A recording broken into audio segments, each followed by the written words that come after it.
Well, hi, this is Ken with Village Green, giving you your latest landscape update.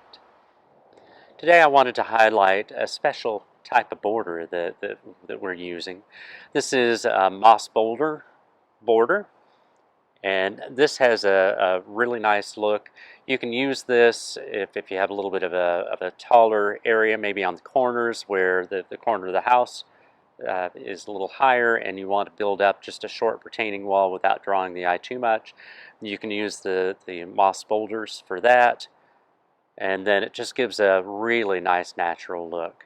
So I wanted to highlight this part of this landscape that this is just one other option for you as a border. This is Ken with Village Green. If you like these videos, please subscribe to our YouTube channel and send them on to your friends and family. Village Green, local experience you can trust.